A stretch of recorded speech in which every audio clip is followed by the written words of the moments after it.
இஸ்ரேலை யார் தான் இயக்குறாங்கன்ற கேள்வி வருது. அவங்களுக்கு பின்னாடி யார் செயல்படுறாங்கன்ற கேள்வி வருது. ஐநா சபை கண்டித்தும் இஸ்ரேல் தொடர்ச்சியாக தாக்குதல் நடத்துறாங்களே, என்னதான் நடக்குதுன்ற மாதிரி கேள்வி கேட்குறாங்க.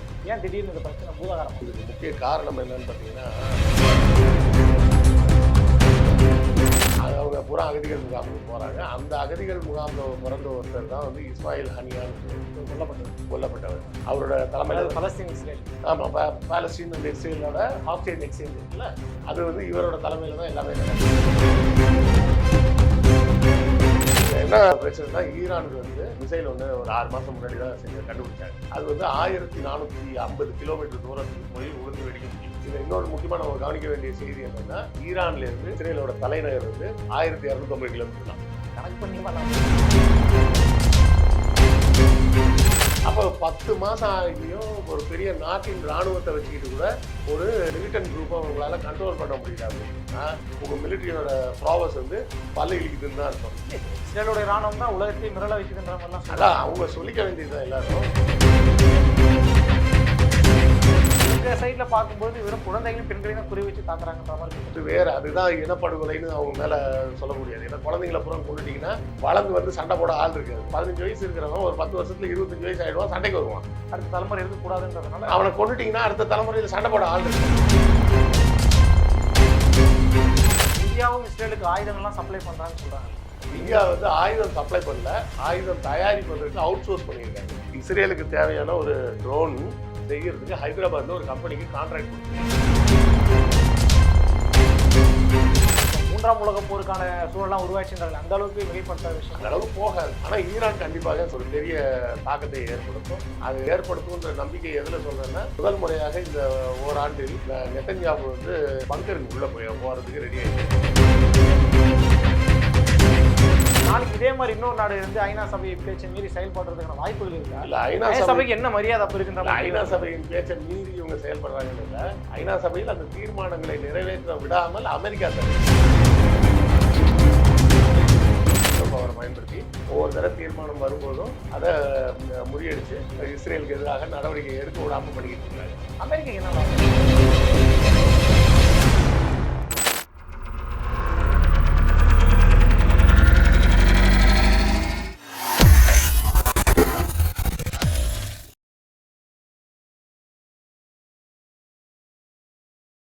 ஐத்தமிழ் நேயர்களுக்கு வணக்கம். இன்று நம்மோடு இருந்திருக்கக்கூடிய சிறப்பு விருந்தினர் எழுத்தாளர் டி.எஸ். கிருஷ்ணன் அவர்கள். வணக்கம் சார். வணக்கம். எப்படி இருக்கீங்க? நல்லா இருக்கு. வேர்ல்டு பாலிடிக்ஸ்ல மிகப்பெரிய அளவில் பேசு பொருளாக மாறி இருக்கு. ஆரம்ப காலகட்டத்தில் பலஸ்தீன் விசஸ் இஸ்ரேல்ன்ற மாதிரி தான் பிரச்சனை போயிட்டு இருந்து, திடீர்னு பார்த்தா ஈரான் மேலே தாக்குதல் நடத்துறாங்க, பக்கத்தில் கூட நாடுகள் மேலே தாக்குதல் நடத்துறாங்க. இஸ்ரேலை யார் தான் இயக்குறாங்கன்ற கேள்வி வருது. அவங்களுக்கு பின்னாடி யார் செயல்படுறாங்கன்ற கேள்வி வருது. ஐநா சபை கண்டித்தும் இஸ்ரேல் தொடர்ச்சியாக தாக்குதல் நடத்துறாங்களே, என்னதான் நடக்குதுன்ற மாதிரி கேள்வி கேட்குறாங்க சார். ஏன் திடீர்னு இந்த பிரச்சனை பூதாகரமாக? அதாவது இதுக்கு முக்கிய காரணம் என்னன்னு பார்த்தீங்கன்னா, 1940களுக்கு முன்னாடி நாம இப்போ பார்க்கக்கூடிய நாடுகள்ன்ற அமைப்பெல்லாம் கிடையவே கிடையாது. எல்லாமே ஒரு பக்கம் ஒன்றா தான் இருந்தாங்க. அதாவது ஐரோப்பாவில் தான் பல நாடுகள் இருக்கும். ஆசியாவில் பார்த்தீங்கன்னா பெருசாக 3 நாடுகள் தான், 4 நாடுகள் தான் இருந்தது. ஒன்று சைனா தனியாக இருந்தது, இந்தியா தனியாக இருந்தது. இந்தியா வந்து முகலாயர் ஆட்சியில் இருக்குது. அதுக்கப்புறம் பாரசீக சுல்தானேட்னு ஒன்று இருக்குது, இன்னொன்று ஒட்டாமன் சுல்தானேட்னு ஒன்று இருக்குது. இப்போ இவ்வளோதான் மொத்தமே இருந்தாங்க. இதெல்லாம் உடைச்சி தான் கிழக்கிந்திய கம்பெனி எல்லாருமே உள்ளே புகுந்து எல்லா இடத்தையும் ஆக்கிரமிக்க ஆரம்பிச்சது. அதுக்கப்புறம் சுதந்திரம் கொடுக்கும்போது அவங்க வசதிக்கு ஏற்ற மாதிரி அங்கங்கே பிரித்து தனி நாடாக்கிட்டாங்க. அப்படிதான் இப்போ இருக்கக்கூடிய வளைகுடா நாடுகள்லாம் உருவாகுது. அப்படி உருவாகும் போது ஹிட்லரோட காலத்தில் அகதிகளாக வந்த யூதர்களை பூரா குடியேற்றின பகுதி வந்து இன்றைய பாலஸ்தீனம்னு நம்ம அறியப்படக்கூடிய பகுதி. சுதந்திரம் கொடுக்கும்போது பாலஸ்தீன்னு கொடுக்காம அதை இஸ்ரேல்னு கொடுத்துட்டாங்க. அதை வந்து பாலஸ்தீன் தான் அது கூட சேர்த்து விட்ட மாதிரி விட்டாங்க. அப்போ அவன் என்ன பண்றான், இரவலுக்கு பாலஸ்தீன் இருக்கிற மாதிரி, இரவலுக்கு பாலஸ்தீன் தான் இருக்கிறாங்க. ஆமாம், பாலஸ்தீன மக்கள் வந்து சொந்த நாட்டிலேயே அகதியாக இருக்காங்க. தமிழ்நாட்டுக்குள்ளேயே நான் அகதியாக உட்காந்துருந்தா எப்படி இருக்கும், அந்த மாதிரி அகதிகளாக இருக்கிறாங்க. இது வந்து இந்த போராட்டம் வந்து கிட்டத்தட்ட 1948 நடக்குது. நக்பா அப்படிம்பாங்க. அந்த நக்பான்ற காலத்துல தான் வந்து பெரிய அளவில் பாலஸ்தீனர்கள் அடித்து விரட்டப்பட்டாங்க. அவங்க பூரா அகதிகள் முகாமுக்கு போறாங்க. அந்த அகதிகள் முகாமில் பிறந்த ஒருத்தர் தான் வந்து இஸ்மாயில் ஹனியான்னு பேர், கொல்லப்பட்டவர். ஹமாஸ்ல வந்து அவர் வந்து முதல்ல வந்து அரசியல் பிரிவு தலைவராக இருக்கிறாரு. ஹமாஸோட கட்சியில பாலஸ்தீன பகுதிக்கு பிரதமராகவே இருந்தார். அதுக்கப்புறம் இராணுவ பிரிவுக்கு வந்துட்டார். ராணுவ பிரிவுக்கு வந்ததுக்கப்புறம் 2017 அப்புறம் மறுபடியும் அரசியல் பிரிவுக்கு போறேன்னு போயிட்டாரு. போனதுக்கப்புறம் தான் யாஹியா சின்வார் வந்து ஹமாஸுக்கு தலைவராக வர்றாரு. அப்படி வரும்போது இவர் வந்து அரசியல் பிரிவில் இருக்கிறது மட்டும் இல்லை, இப்போ இந்த நடந்த ஹாஸ்டேஜ் எக்ஸ்சேஞ்செலாம் நடந்தது இல்லை, அந்த ஹாஸ்டேஜ் எக்ஸ்சேஞ்ச் பேச்சுவார்த்தையெல்லாம் அவர் தான் முன்னால் நின்று பண்ணுறது அவரோட தலைமையில். பலஸ்தீன் இஸ்ரேலுக்கு. ஆமாம், பாலஸ்தீன் அண்ட் இஸ்ரேலோட ஹாஸ்டேஜ் எக்ஸ்சேஞ்ச் இருக்குல்ல, அது வந்து இவரோட தலைமையில் தான் எல்லாமே நடக்குது. இவர் கத்தார் நாட்டில் தான் தங்கி இருந்தார். இவர் வந்து ஈரானுக்கு போகிறார். ஈரானுக்கு எதுக்கு போகிறாருன்னா, புதிய ஜனாதிபதி பதவியேற்பு விழான்ட்டு போகிறார். பழைய ஜனாதிபதி அதுக்கு முன்னாடி இருந்தவர் தான் கொஞ்ச நாளைக்கு முன்னாடி ஹெலிகாப்டர் ஆக்சிடென்ட்ல செத்துட்டார். அதனால அவருக்கு பதிலாக இன்னொருத்தர் புதுசாக வர்றாரு. அந்த பதவியேற்பு விழாக்கு போறாரு. அங்கே வச்சு இவர் கொல்லப்படுகிறார். அப்போ இது வந்து என்ன, ஈரானோட இறையாண்மைக்கு விடுக்கப்பட்ட சவால் அப்படின்ற மாதிரி ஆகுது. அது எப்படின்னா, உங்களுக்கு ரொம்ப சிம்பிளா புரியுற மாதிரி சொல்றேன். என் ஃபிளாட்டுக்கு நான் என் ஃப்ரெண்டு ஒருத்தரை கூப்பிட்டு வரேன். வந்து அவர் வந்து காஃபி சாப்பிட்டு இருக்கும்போது என் ஃபிளாட்ல இன்னொரு ஃபிளாட்ல இருக்கிற ஒருத்தர் மேலே வர்றாரு. அப்படி வாசல்ல பார்த்துட்டு, யோ நீ எங்கேயா வந்தேன்னு சொல்லி நேரம் வந்து அவர் அடிச்சிட்டாருன்னா, என்ன இப்போ என் வீட்டுக்கு என்ன பார்க்க வந்த ஒருத்தர், அவருக்கும் வேற ஏதோ பிரச்சனை, அதை பத்தி நமக்கு பிரச்சனை இல்லை. என் வீட்டுக்கு வந்தவரை பக்கத்து வீட்டுக்காரன் வந்து அடிச்சானா நம்ம எப்படி கேட்காம இருக்க முடியுமா? அதே பிரச்சனை தான் இப்போ இவங்களுக்கு. என் நாட்டுக்குள்ள ஒருத்தர் வந்து வெளிநாட்டை சார்ந்த ஒருத்தர் வந்திருக்கிறாரு, நீ ஆளை கூட்டு வந்து அவரை போட்டு தள்ளுவியா அப்படின்றது தான் ஈரானோட கேள்வியா இருக்கு.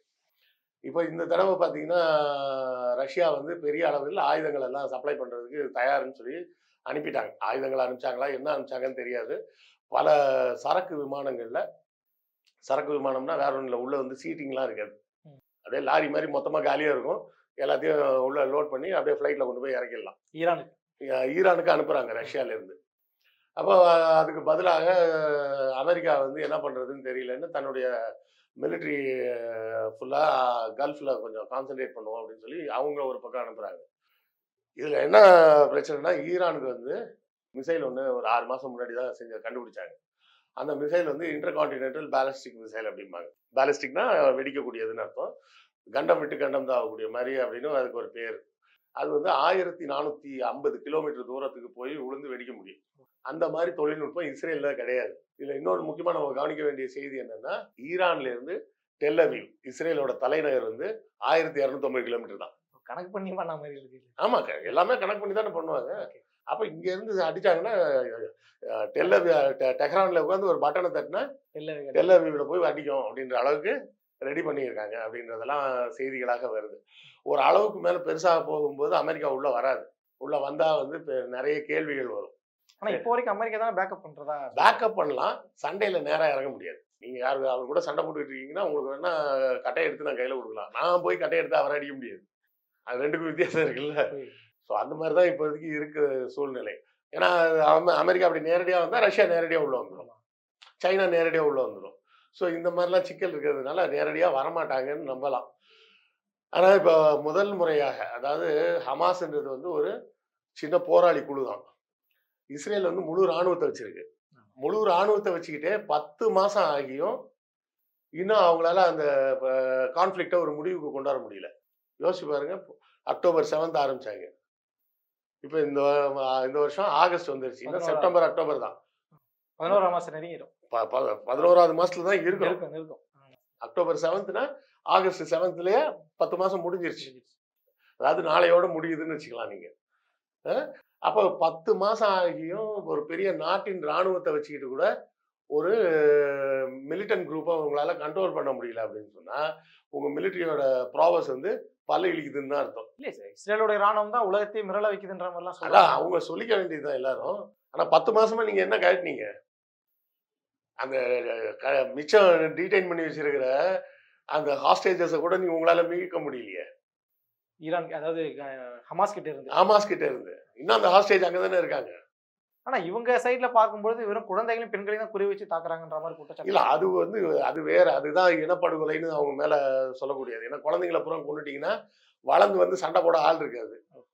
பெண்களை கொண்டுட்டீங்கன்னா அடுத்தால குழந்தை பெத்துக்கிறதுக்கு ஆள் இருக்காது. அப்ப அந்த மோட்டிவ்ல தான் அவங்க பண்றாங்க. ஆமா, அதனாலதான் குழந்தைகளையும் பெண்களையும் கொல்றது. குழந்தைங்களை கொண்டுட்டீங்கன்னா இப்ப 15 வயசு இருக்கிறவன் ஒரு 10 வருஷத்துல 25 வயசு ஆயிடுவான், சண்டைக்கு வருவான். அடுத்த தலைமுறை இருக்கக்கூடாதுன்றதுனால அவனை கொண்டுட்டீங்கன்னா அடுத்த தலைமுறையில சண்டை போட ஆள் இருக்காது. இப்போ 30 வயசு 35 வயசுல இப்ப சண்டை போட்டுட்டு இருக்கோம், இன்னொரு 10-15 வயசுல வயசாகி செத்து போயிடுவான்.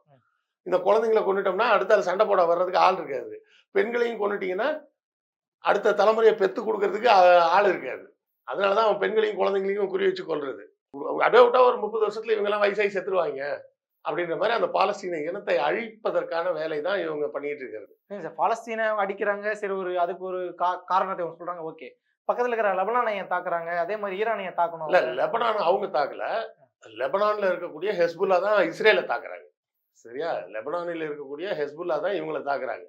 ஏமன்ல இருக்க ஹவுதி தான் இவங்களை தாக்குறாங்க. ஹமாஸ் இவங்க நாட்டிலேயே இருக்கிறவங்க. ஈரான் வந்து இந்த 3 அமைப்புகளுக்கும் உதவிகள் செஞ்சுட்டு இருக்காங்க. இப்போ நேரடியாவே ஏற்கனவே பார்த்தா சிரியால இருந்த ஈரானோட தூதரகத்தை பாம் வச்சு வெடிக்க வச்சுட்டாங்க. இப்போ நாட்டுக்குள்ளேயே வந்து பண்ணிட்டாங்கன்னப்ப இவங்க வந்து கண்டிப்பா சண்டைக்கு இறங்குறதுன்ற முடிவுல தெளிவா இருக்கிறாங்க. இது வந்து யூதர்களின் 2 கோயில்னு சொல்லி கேள்விப்பட்டிருப்பாங்க எல்லாரும். சாலமன் காலத்துல ஒரு கோயில், அப்புறம் பின்னாடி சைரஸ் என்ற மன்னன் காலத்துல இன்னொரு 2வது கோயில் கட்டுறாங்க. 2 கோயிலுமே இடிக்கப்பட்டது. அதை வந்து ஒரு நினைவு நாளாக ஆகஸ்ட் 12ஆம் தேதியும் 13ஆம் தேதியும் கொண்டாடுவாங்க. அது ஏன் 2 நாள்னா, யூதர்களோட கேலண்டர் படி வந்து டைம் எப்படி ஒரு நாள்ன்றது வந்து இன்னைக்கு சாயங்காலம் 6 மணிலேருந்து மறுநாள் சாயங்காலம் 6 மணி வரை. நமக்கெல்லாம் வந்து காலையில் 6 மணிலேருந்து மறுநாள் காலையில் 6 மணி வரைன்றதுனால ஒரு நாள். இவங்களுக்கு வந்து முந்தின நாள் தான் ராத்திரி, மறுநாள் தான் பகல் அப்படின்ற மாதிரி வச்சிருக்கிறாங்க. அதனால அந்த 12 மற்றும் 13ஆம் தேதி திஷா பவ் அப்படின்னு பேர் இருக்கு அந்த யூத மொழியில. அந்த நாளில் தான் வந்து ஈரான் தாக்கும் அப்படின்னு எதிர்பார்க்கப்படுகிறது. இப்ப இந்தியாவும் இஸ்ரேலுக்கு ஆயுதங்கள்லாம் சப்ளை பண்றான்னு சொல்றாங்கல்ல சார்? இந்தியா வந்து ஆயுதம் சப்ளை பண்ணல, ஆயுதம் தயாரிப்பதற்கு அவுட் சோர்ஸ் பண்ணியிருக்காங்க. இஸ்ரேலுக்கு தேவையான ஒரு ட்ரோன் செய்யறதுக்கு ஹைதராபாத்ல ஒரு கம்பெனிக்கு கான்ட்ராக்ட் கொடுத்துருக்காங்க.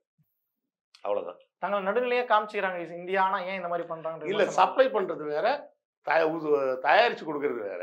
கான்ட்ராக்ட் அது, கான்ட்ராக்ட் அது. அதுல வந்து நம்ம குறை சொல்ல முடியாது. ஆனா கொஞ்சம் மோடி வந்ததுக்கு அப்புறம் இஸ்ரேல் சார்பா தான் அவர் நடந்துக்கிறாரு. ஏன்னா காங்கிரஸ்ல இருக்கக்கூடிய பிரியங்கா காந்தி, ராகுல் காந்தி போன்றவர்களாம் பலஸ்தீனுக்கு ஆதரவாக குரல் கொடுத்துட்டு இருக்கும்போது இவங்க அப்படியே வந்து இஸ்ரேலுக்கு வெளிப்படையா சொல்லலாலும் பின்பக்கம் இவங்க செயல்பட்டு இல்ல, இவங்க வலதுசாரி சிந்தனையாளர்கள்ன்றப்போ அவங்க இஸ்ரேலுக்கு தான் சப்போர்ட் பண்ணுவாங்க. இடதுசாரி சிந்தனையை கொண்டவர்கள் யாரும் இஸ்ரேலுக்கு சப்போர்ட் பண்ண மாட்டாங்க. இப்போ 3ஆம் உலக போருக்கான சூழலாம் உருவாச்சுன்றாங்க. அந்த அளவுக்கு மிகைப்படுத்தாத விஷயம். அந்த அளவுக்கு போக வாய்ப்பு இல்லை. ஆனா ஈரான் கண்டிப்பாக ஒரு பெரிய தாக்கத்தை ஏற்படுத்தும். அது ஏற்படுத்தும்ன்ற நம்பிக்கை எதுல சொல்றேன்னா, முதல் முறையாக இந்த ஓராண்டில் நெத்தன்யாஹு வந்து பங்கருக்கு உள்ள போறதுக்கு ரெடி ஆயிட்டாரு. பங்கருக்கே ரெடி ஆயிட்டாரு அப்படின்னு சொன்னா தாக்குதல் வந்து மிக கடுமையாக இருக்கும் அப்படின்னு எதிர்பார்க்கப்படுகிறது. சாதாரண லெவல்ல தான் இருக்கும்னு சொன்னா இவ்வளவு நாள் 10 மாசத்துல என்னைக்கும் அவர் பங்கருக்குலாம் போலியே. முதல் தடவையா பங்கருக்குள்ள போறாரு அப்படின்னு சொன்னா தாக்குதல் வந்து மிக கடுமையாக இருக்கும் அப்படின்னு எதிர்பார்க்கலாம். உலகம் என்ன மாதிரியான சூழலை எதிர்கொள்ளும் சார் இந்த ஒருவேளை போர் நடந்துச்சு அப்படின்னா? அது உலகத்தை எல்லாம் ஒன்றும் பாதிக்காதுங்க. அது அந்த ஏரியாக்குள்ள பிரச்சனை. 3ஆம் உலக போர் அப்படி அந்த மாதிரி விஷயங்களை பேசும்போது 3ஆம் உலக போர்லாம் இனிமே வரவே வராது. வர வேண்டிய அளவுக்கு அதை எந்த அரசியல் தலைவர்களும் முட்டாள்களும் கிடையாது. அதை வந்து வர விட்டுறவும் மாட்டாங்க. இன்னொரு வந்து அடிப்படைவாதம் எங்கெல்லாம் பேசுறாங்களோ அங்க மட்டும்தான் பிரச்சனைகள் நடந்துகிட்டு இருக்குமே தவிர மற்றபடி பெரிய அளவுல உலகம் தழுவிய ஒரு பெரிய போர்லாம் வராது. வந்ததுன்னா எல்லா நாடுமே நாசமா போயிடும். ஆக ஒரு பதட்டமான சூழல் இருக்குன்றது மட்டும் நம்மளால புரிஞ்சுக்க முடியுது. இந்த விஷயத்துல இறுதி என்ன கேட்கறேன்னா, ஐநா சபை, நான் ஆரம்பத்தில் சொன்ன மாதிரி ஐநா சபை இதை வந்து பல கட்ட விஷயங்களை அவங்க சொன்னாங்க. நீங்க இனப்படுகொலை பண்றீங்கன்ற அளவுக்குலாம் பேசினாங்க. ஐநா சபையினுடைய பேச்சை மீறியும் தான் இஸ்ரேல் இந்த மாதிரி செயல்பட்டு இருக்காங்க. நாளைக்கு இதே மாதிரி இன்னொரு நாடு வந்து ஐநா சபை பேச்சை மீறி செயல்படுறதுக்கான வாய்ப்புகள் இருக்கா? இல்ல, ஐநா சபைக்கு என்ன மரியாதை அப்ப இருக்குன்ற? ஐநா சபையின் பேச்சை மீறி இவங்க செயல்படுறாங்கன்னு இல்ல. ஐநா சபையில் அந்த தீர்மானங்களை நிறைவேற்ற விடாமல் அமெரிக்கா தடுக்குது. அமெரிக்காவுக்குன்னு ஒரு வீட்டோ பவர்னு ஒண்ணு இருக்கு. மற்ற எல்லாருமே ஓகே சொன்னாலும் அவர் மாட்டேன்னு சொல்லிட்டாருன்னா மொத்தமா அந்த தீர்மானம் கேன்சல் ஆயிடும். இந்த மாதிரி வீட்டோ பவர் வந்து ஒரு 7 நாடுகளுக்கு மட்டும்தான் இருக்குது. அந்த பவரை வச்சுக்கிட்டு அமெரிக்கா தன்னோட சப்போர்ட்டை வந்து இஸ்ரேலுக்கு கொடுப்பதற்காக அந்த வீட்டோ பவரை பயன்படுத்தி ஒவ்வொரு தடவை தீர்மானம் வரும்போதும் அதை முறியடிச்சு இஸ்ரேலுக்கு எதிராக நடவடிக்கை எடுக்க விடாம பண்ணிக்கிட்டு இருக்கிறாங்க. அமெரிக்காக்கு என்ன லாபம் இல்லை? அது வந்து அவர்களது நீண்ட நாள் உறவு. அமெரிக்காவோட மிகப்பெரிய தொழில்கள்ல ஒரு 80% யூதர்கள் கையில தான் இருக்கு. அதோட பேக்டோர் லாபின்றது தான் அதுல இருக்க பிரச்சனை. எப்படி சார் பேக்டோர் லாபினா எப்படி? இல்ல, இப்ப பேங்கிங் செக்டார்ல இருந்து நிறைய தொழில் நிறுவனங்கள் பூரா யூதர்கள் கையில தான் இருக்கு. ஸோ அதை வச்சுக்கிட்டு அவங்க வந்து லாபி பண்ணும்போது அமெரிக்க அரசாங்கமும் அதுக்கு ஒத்து போக வேண்டிய ஒரு கட்டாயத்துல தான் இருக்கிறாங்க.